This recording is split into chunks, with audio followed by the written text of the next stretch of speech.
There's a great saying on the left side of politics: never let a crisis go to waste.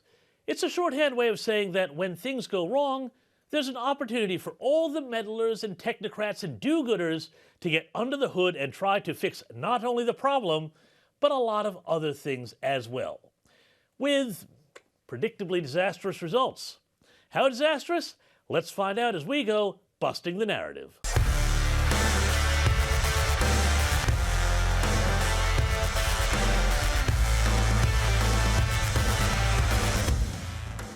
Now, the mainstream media deserves credit for one thing: its ability to spin a crisis, real or often made up, to benefit the progressive side of politics is second to none. Climate change, COVID, white supremacy, all of these issues have been successfully turned into urgent crises that only the left can solve. So you've got to wonder, how did these same media professionals make such a mess of the Hunter Biden laptop cover-up? Have they lost their touch? Or is there something even more sinister at work?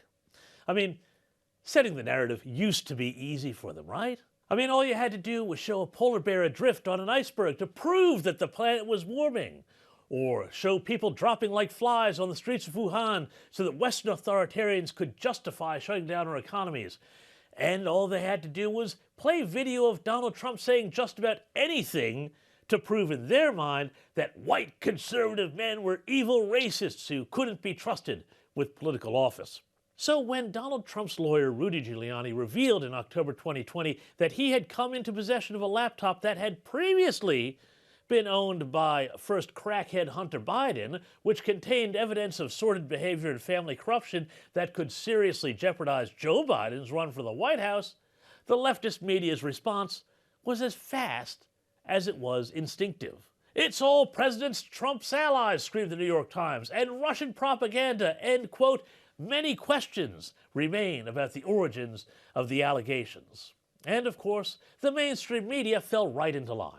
Does it surprise you at all that this information Rudy Giuliani is peddling very well could be connected to some sort of Russian government disinformation campaign?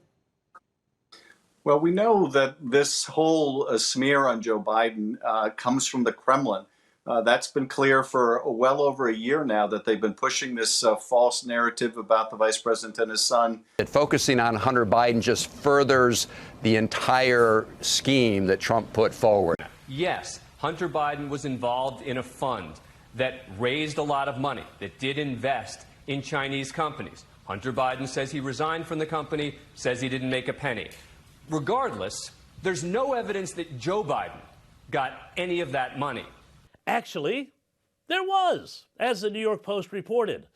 But this narrative turned out to be more difficult to manage than climate change, COVID, and Donald Trump's character flaws put together.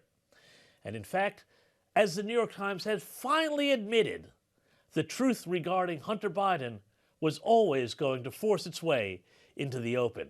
Last week, the Times admitted what everybody else knew to be true: that the laptop was authentic and that the Justice Department was investigating the work Hunter had done around the world. And while the Times now looks slightly more credible, and I mean just slightly more, than the other left-wing media outfits that dismissed the laptop story in 2020 as nothing more than Russian disinformation, we have to ask, why is their tune changed now? Why has a media organization that routinely publishes stories to fit a narrative decided to go Hunter Biden now? Could it be that the Times wants to limit the fallout from Hunter Biden to his father, the president? That's why they all want it to go away, and they want it to go away because if Hunter Biden's indicted, this is all going to come out in open court, and people are terrified. Check this out. I think this New York Times piece, the fact that they got cooperation from Team Biden and probably from the Hunter Biden legal team, is an indication to me they are extremely concerned that he is going to be indicted. And I think this article is an effort to frame that conversation in a way that could be the most favorable to them. Or could it be, perhaps, that they're ready to move Joe Biden on?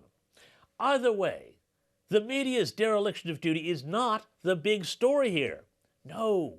The big story is that all the stuff that was in that laptop that they denied, well, now they've just admitted that it was true. Like, for example, Hunter and Joe's links to Ukrainian oligarchs.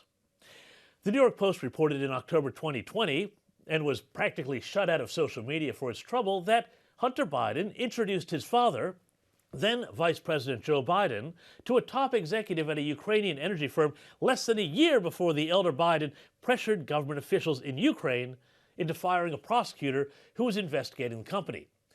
And in 2014, while his dad was vice president, Hunter tried to strike an exceedingly lucrative deal with a state-owned Chinese energy company tied to the Chinese People's Liberation Army. Fox News' Tucker Carlson summarized it this way in 2020. Here's the bottom line. Millions of dollars linked directly to the Communist Party of China went to Joe Biden's family. Not because they're capable businessmen, they're certainly not. His brother Jimmy Biden's one business success appears to have been running a nightclub in Delaware. Ultimately, that went under. No, they were cut in on the world's most lucrative business deals, massive infrastructure deals in countries around the world for one reason.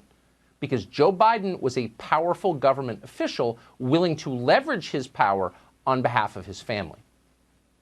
Now, if that's not a crime, it's very close to a crime. And Hunter's former business partner, Tony Bobulinski, explained how the family managed to get away with it for so long. And I remember looking at Jim Biden and saying, how are you guys getting away with this? Like, aren't you concerned? And he looked at me and he laughed a little bit and said, plausible deniability. He said that out loud? Yes, he said it directly to me, one-on-one in a cabana at the Peninsula Hotel. Plausible deniability. In other words, we lie. We get away with selling access to the U.S. government, which we do not own, because we lie about what we're doing. But of course, the media and big tech wasn't interested in this back in 2020. No. All that mattered was getting Joe Biden over the line and Donald Trump out of office. Whatever reason the New York Times has for showing interest in the story now, you have to know that it's not because it is suddenly interested in the truth. Thanks for watching. I'm James Morrow, and to support this channel, please like, share, and subscribe below, and I'll see you next week for more Busting the Narrative.